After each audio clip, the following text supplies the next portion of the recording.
La ciudadanía es un concepto histórico y dinámico cuyos contenidos han variado a lo largo del tiempo. La ciudadanía es el conjunto de derechos y responsabilidades de las personas en una comunidad limitada.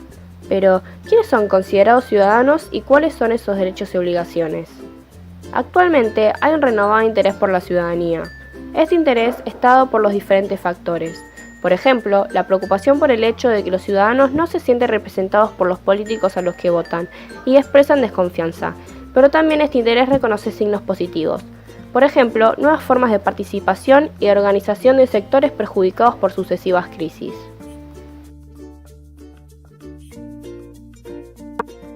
El sociólogo inglés Thomas Marshall sostiene que la ciudadanía consiste en asegurar que cada cual sea tratado como un miembro pleno de una sociedad de iguales.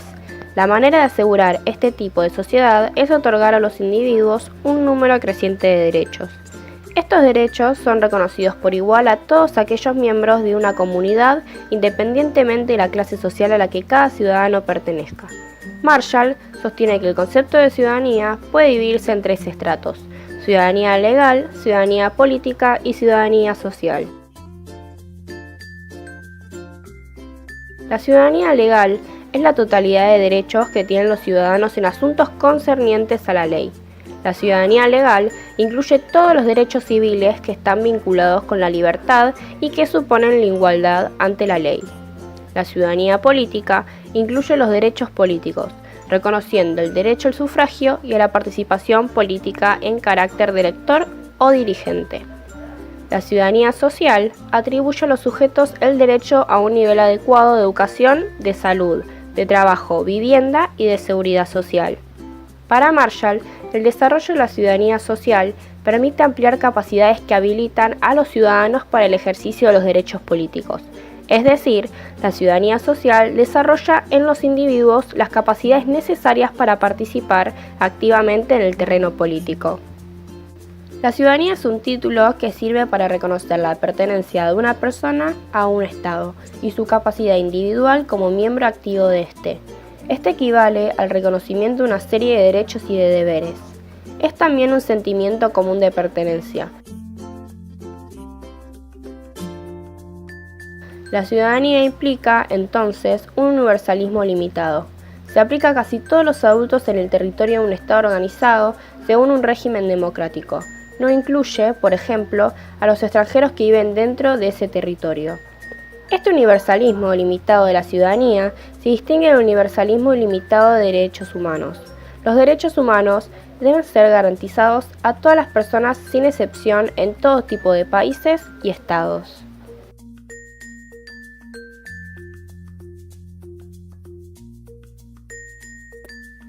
Marshall propone su definición de la ciudadanía en el año 1949, en plena posguerra, en el período posterior a la Segunda Guerra Mundial. La ampliación de derechos sociales, económicos y culturales en Occidente se vincula tanto con la lucha del movimiento obrero en los países industrializados como con las transformaciones que tuvieron lugar en el seno del sistema capitalista a partir de 1930. Tanto en Europa Occidental como en Estados Unidos, la década del 20 se caracterizó por una gran expansión productiva. La prosperidad de los felices años 20 estuvo signada por una acelerada evolución técnica que en algunos casos duplicó la producción industrial, especialmente en bienes de consumo masivo en la industria mecánica, eléctrica y química.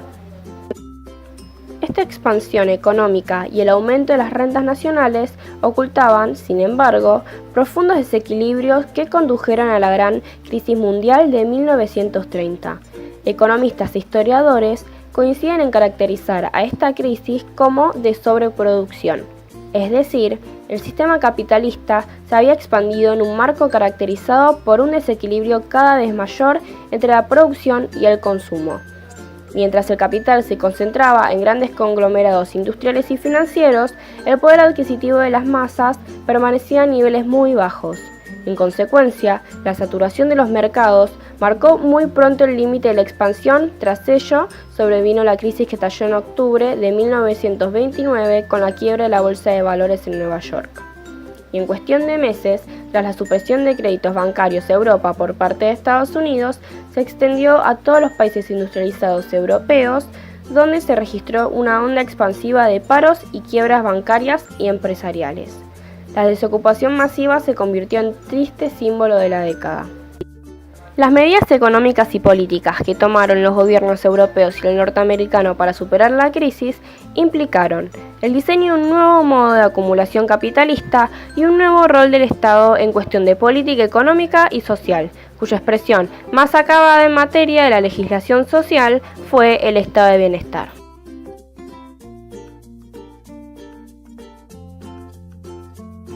El nuevo rol del Estado representó un cambio fundamental.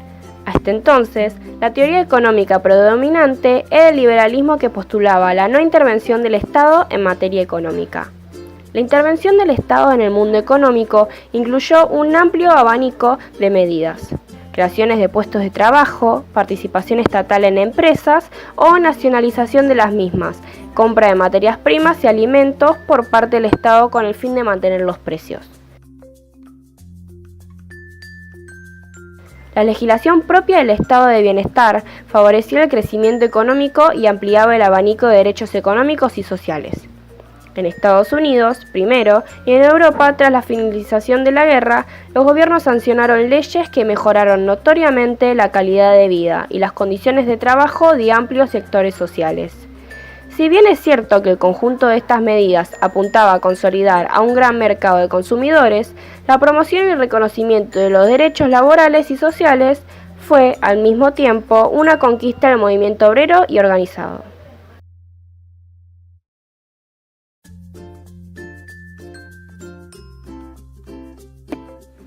La ciudadanía no se limita a aspectos legales ni puede ser definida solo en términos de derecho.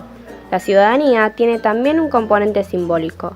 En sociedades multiculturales como la nuestra, puede suceder que una persona sea reconocida legalmente como ciudadana de un Estado, pero que simbólicamente sea excluida de la comunidad a la que pertenece.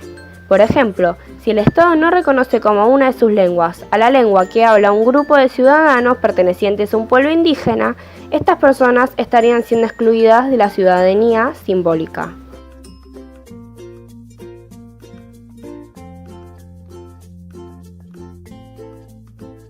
La democracia puede ser entendida como una forma de gobierno o también como una forma de vida. Como gobierno es considerar su aspecto instrumental. La democracia, desde esta visión, es un procedimiento que permite resolver pacíficamente las disputas o conflictos y que los ciudadanos exijan a los gobernantes la satisfacción de sus necesidades. En general, esta manera de concebir la democracia no pone el énfasis en la participación activa de los ciudadanos. Los procedimientos de la democracia instituyen que los ciudadanos deben pronunciarse periódicamente por medio del voto y controlar la acción de los representantes a través de mecanismos claramente estipulados.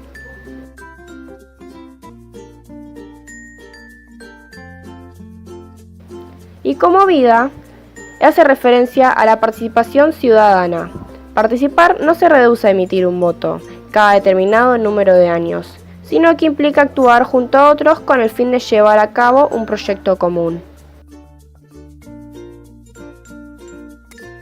En este sentido, se entiende que la democracia no es solo una forma de gobierno o procedimiento de toma de decisiones políticas, sino también una forma de vida que promueve la acción ciudadana y la libertad de los individuos. Y que esa forma de gobierno se fortalece y se consolida gracias a la participación activa, cotidiana y permanente de los ciudadanos.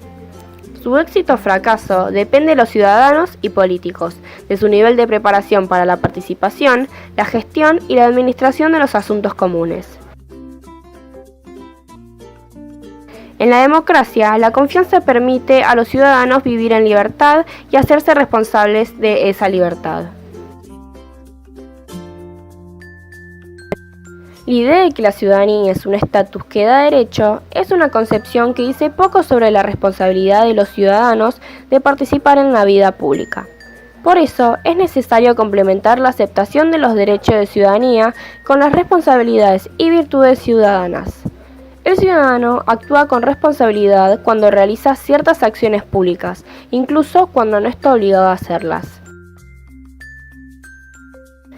Este tipo de responsabilidad hacia otros está en la base del comportamiento solidario y se vuelve muy significativo en tiempos difíciles. Las personas que se comprometen en la lucha por los derechos humanos no tenían ni tienen ninguna obligación de hacerla. El movimiento de derechos humanos está constituido por un grupo de organizaciones solidarias sostenidas en la responsabilidad social de sus miembros. Sus organizaciones cumplen una doble función: legitimar la demanda frente al Estado y promover cambios en las prácticas estatales, y desarrollan una doble didáctica. Enseñan cómo se demandan derechos y cómo se ejerce el control ciudadano sobre el aparato del Estado, al hacer un continuo monitoreo de la gestión estatal en su relación con los derechos humanos. La responsabilidad ciudadana es solidaria, pues se aplican los asuntos que afectan a la comunidad. No es la responsabilidad individual referida a los asuntos privados.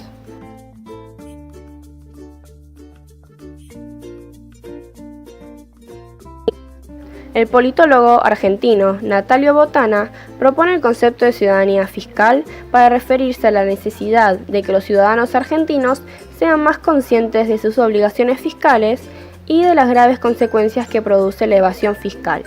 Según Botana, los ciudadanos que consumen, trabajan, ahorran y adquieren propiedades son ciudadanos escindidos entre sus derechos y sus obligaciones. Son ciudadanos que tienen mucha conciencia de cuáles son sus derechos, pero no conocen o aparentan ignorar sus obligaciones cívicas. Para Botana, esta tendencia no se revierte con un llamado a la responsabilidad ciudadana, sino con instituciones capaces de hacer cumplir la obligación legal de no evadir.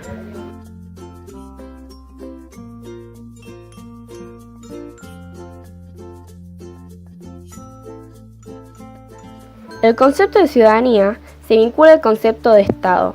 El Estado cumple la función incluyente para sus ciudadanos, pero esa inclusión puede ser incompleta y puede llegar a establecer una separación entre ciudadanos de primera clase y ciudadanos de segunda clase. La noción de ciudadanía de segunda clase tiene su origen en el Imperio Romano. En la Roma antigua, los ciudadanos disfrutaban de unos privilegios públicos especiales, como votar en las asambleas, el servicio militar y el derecho de tener cargos públicos. Existían también derechos privados. Durante un determinado periodo, los romanos ofrecieron la ciudadanía sin derechos públicos a las naciones latinas que habían conquistado. La noción romana de ciudadanos de segunda clase significaba ciudadanía sin derecho al voto. La ciudadanía de segunda clase consistía no solo en que eran privadas determinadas personas de ciertos derechos, sino también en considerar que los ciudadanos de segunda clase no eran esencialmente seres plenamente humanos. En otras palabras, se les consideraba seres incapaces de convertirse en adultos responsables. Los ciudadanos de segunda clase son aquellos que no solo son excluidos de la plena participación en la sociedad, sino también en la plena participación en la comunidad de los adultos. En definitiva, la ciudadanía de segunda clase se basa en la desconfianza hacia un sector de la sociedad al que se considera irresponsable, incapaz o infantil. Pero la ciudadanía de segunda clase no siempre supone la negación formal de los derechos de las personas. Algunas veces hay discriminación en la aplicación de estos derechos. Ello sucede cuando los derechos reconocidos no son respetados. La ciudadanía de segunda clase puede suponer negar ciertos derechos a individuos que son reconocidos como ciudadanos, derechos que se garantizan a otros ciudadanos.